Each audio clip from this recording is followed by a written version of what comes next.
Anthony Joshua won. Anthony killed it. Listen, a lot of questions, blah blah blah. Only one my answer. Anthony Joshua is Olympic champion. First, Jake Paul is sportsman, YouTuber, showman.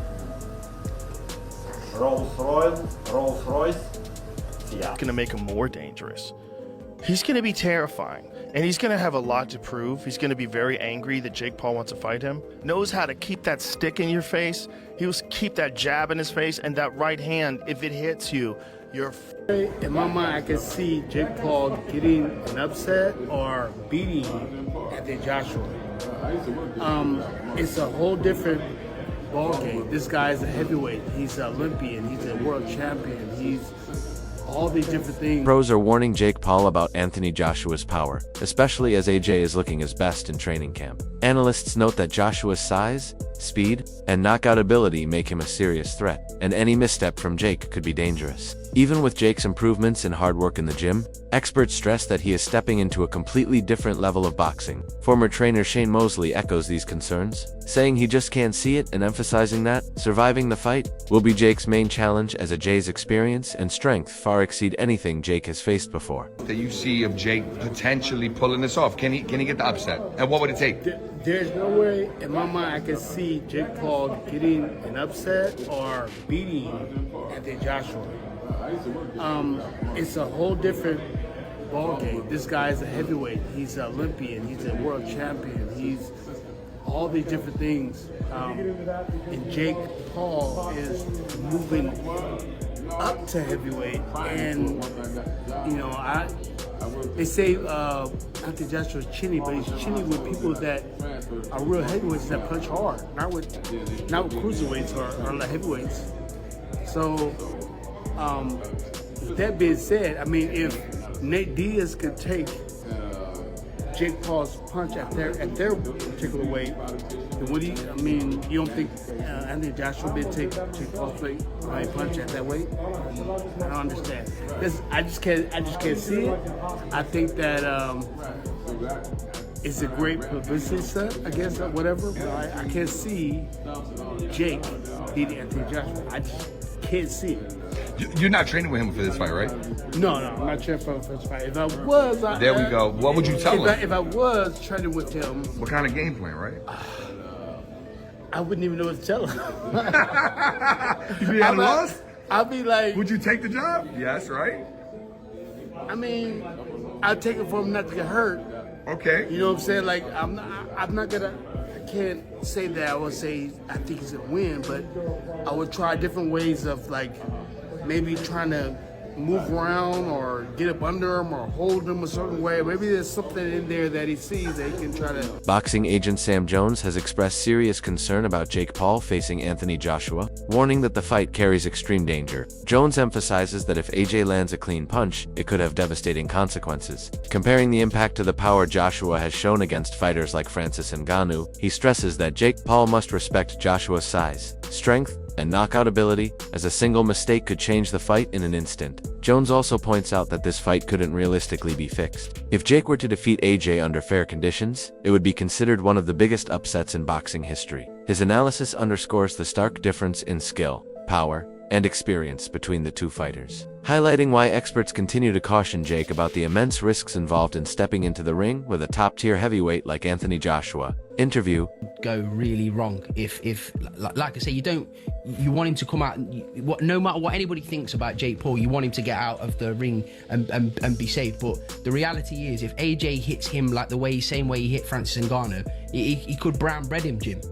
So, some would say it's scripted. Do you go with that? No, I don't think it is, because I don't think Eddie or AJ would participate if it was scripted. That would affect AJ's legacy. Because, for example, if AJ somehow on this earth manages to get through a few rounds, or I mean, if he wins, people are on about, oh, it's a huge no, it's the biggest upset in the history of sport, period, if he beat Anthony Joshua. I don't think you understand it, how one-sided this fight should be. We're talking about a very recent unified heavyweight champion of the world against Jake Paul, who lost to Tommy Fury. That's the reality of what we're looking at here. You watch it? I've never denied I'll watch it, because it's like when Simon Cowell used to get excited over magicians trying to climb out of a box. It's the jeopardy involved of trying to climb out the box, because you think, oh my life, what could go wrong here? That's what I'm watching it for the potential. I'm just being honest. I will watch it, but I just think that. Do you think it's scripted? No. I mean, I spoke to Eddie. Eddie thinks he'll get him out there without one big shot, but a cluster of punches will take him out. Because if he does take a big shot, like Ngannou took, he's going to get hurt. But he's going to get hurt anyway. That's the nature of the business. People do get hurt in a boxing ring. The best fighters get hurt. So he's not immune to it. The interesting thing will be is exactly how the conclusion of the fight will be and how it gets sold into the public, because people are going to fly around. I was going to go there and watch it, not because I felt the fight had any meaning, but because I wanted to understand the scale of what's going on with Netflix and what's the scale of something like this that can generate 150 million. Because there's only one reason Anthony Joshua's going in. Anthony Joshua begins the last day of his training camp, the final checkpoint before stepping into the ring against Jake Paul. The hard work is already done. No heavy sparring, no pushing limits, just fine-tuning, focus, and reflection. Joshua moves with a calm intensity, shadowboxing slowly and listening closely to his trainers, conserving his energy. This is not about hyper headlines anymore. It's about discipline, experience, and the moment where weeks of preparation are reduced to a single night in the ring. There is no hard part about being a professional boxer. It's a blessing. And if I wasn't a professional boxer, it'd be a blessing as well. But as I said, wealth comes in character. It's not about status. There's no big difference to what I do that determines who I am. It's just boxing is a blessing because I do it for passion, not for occupation. Do you know what it is on that ring walk? There's no turning back. If I was that nervous, I think I would dodge a fight. I wouldn't bother training, and like for like 3 months it'll be on my mind and stuff. If I was that nervous, I probably just wouldn't do it. So yeah, on the walkout, it's like, it is what it is now. By mid-morning, the routine unfolds with quiet precision. A light jog around the gym floor, stretching bands pulled and released, joints warmed rather than tested. There's no frantic energy, no anxious pacing, just the quiet weight of a man fully aware of what tomorrow demands. In this final stretch before the Judgment Day, every breath feels deliberate, every step carries meaning. This moment isn't about exertion anymore. It's about mindset, legacy, and the story that's about to unfold under the lights in Miami. I feel like I'm getting stronger, and I feel by the time the fight comes, I'll be at peak performance. So being out here in the States, I can really see a change in Josh. Like, his mindset is one thing that, you know, being out here, it's like so tunnel vision. It's like every single day is geared towards something in camp. So everyone back home would be like, oh, so what did you do on Thursday? You had the day off? And it's like, it's a day off, but it's a day off to get ready for the day on. Damn. Fucking hell. Fuck. So there we have it. Back on my feet. Got through the pain of the blister. In the boxing world, Joshua's name carried heavyweight, Olympic gold medalist, towering at 6'6" with a professional record boasting 28 wins and 25 knockouts, a resume littered with elite opposition and championship nights. He had seen the pinnacle and the depths, having endured a career-defining loss at the hands of Daniel Dubois in 2024 and taken nearly a year away to reset his life and mindset. His body's really started adapting into the positions and stuff. And for a big man like this, man, like this is great. But his background, your background is gymnastics? Gymnastics, yeah. I've been coaching 45 years. People just like, especially like boxing, well, they need to be a little tight for aggressiveness and comeback and all. Yeah. But, but flexibility give you longevity. More flexible, more mobile, more range of motion you have, your career can be much longer. And it's a prevention for injury.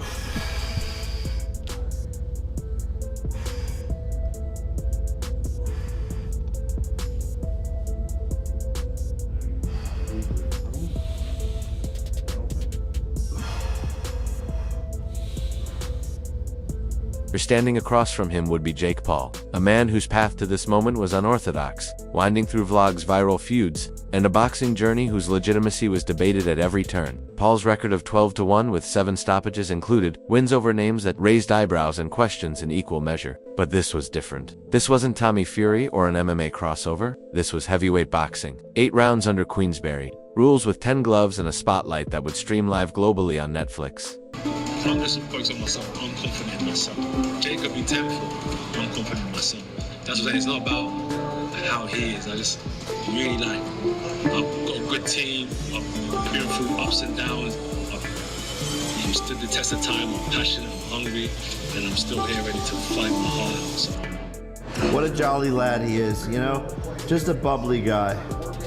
Bubbly guy. Gotta love him, bro. Gotta love him, but he's gonna fucking die. Look at this, bro. I'm always training. 150 pounds, dog. Easy work. 40,000 reps a day. Look at the forearm size. It's at least a couple inches tall. Do you have an iced coffee brought to you by anybody? Nope.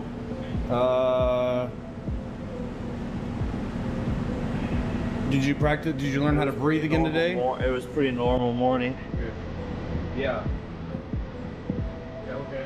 Not many people get these opportunities and to live this life, and I feel guided by God through this camp and through this process and making this decision to fight a very, very difficult challenge.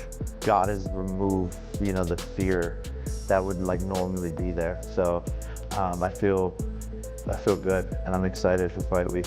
This fight for me is way more exciting than Gervonta, and I think because it's more exciting for the fans and because of the fact that it's a harder challenge for me. People had a lot of excuses against Gervonta and, oh, it's a smaller guy, blah, blah, blah, the weight difference, and now I flip-flop the roles. Everyone thinks I'm gonna die, and they don't know what I'm capable of. And so being the underdog and being able to go in there and showcase what I'm gonna do to Anthony is more exciting for me, and I think more exciting. Jake Paul has leaned into one of his most consistent themes, claiming that he's ready for the challenge and that the boxing world has underestimated him at every turn. Paul, who rose to prominence outside traditional boxing through YouTube and social media, has repeatedly stated that he likes taking on the biggest challenges available, even when critics doubt his chances. In interviews tied to the fight build-up, Paul has emphasized that he stands by his earlier claims of being willing to fight anyone, anytime, anywhere, insisting that many believed this matchup with one of boxing's most accomplished heavyweights would never happen. FanDuel,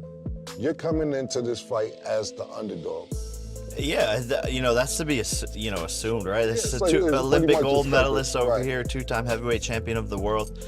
But I've been an underdog my whole life, man. I've had to fight for everything that I've gotten, earned my position all the time, and I've honestly had some of my best performances coming in as an underdog, and I don't really look at the betting lines and all, who's this favorite, who's that, because to me, none of that matters. I know what I'm capable of and the work that I've put in.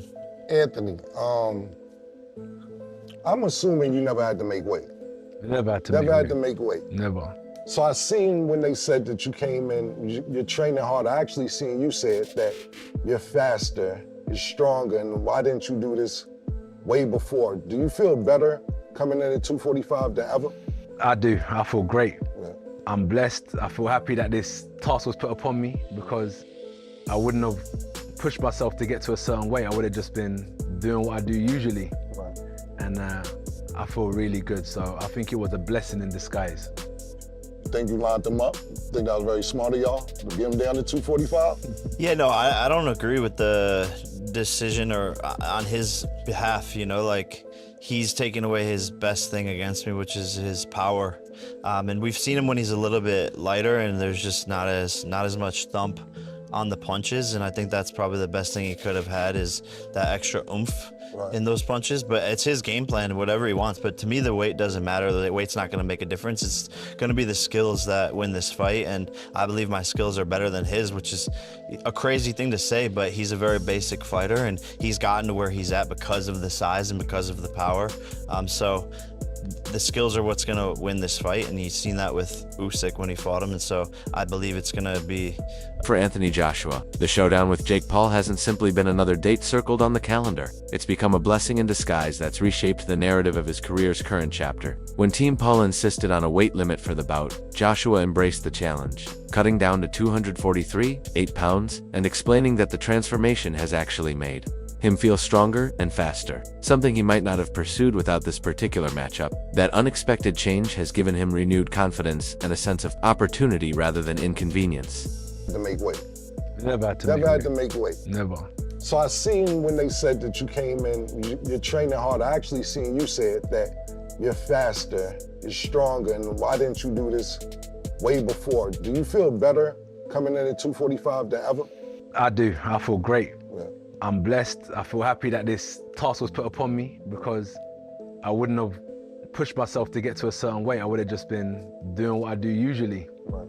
And I feel really good. So I think it was a blessing in disguise. Think you lined them up? Think that was very smart of y'all to get him down to 245? Yeah, no, I don't agree with the decision or on his behalf, you know, like he's taken away his best thing against me, which is his power. And we've seen him when he's a little bit lighter and there's just not as much thump on the punches, and I think that's probably the best thing he could have had is that extra oomph in those punches. But it's his game plan, whatever he wants. But to me, the weight doesn't matter. The weight's not going to make a difference. It's going to be the skills that win this fight, and I believe my skills are better than his, which is a crazy thing to say, but he's a very basic fighter, and he's gotten to where he's at because of the size. And Do you think AJ will dominate, or could Paul pull off the upset? Drop your prediction in the comments.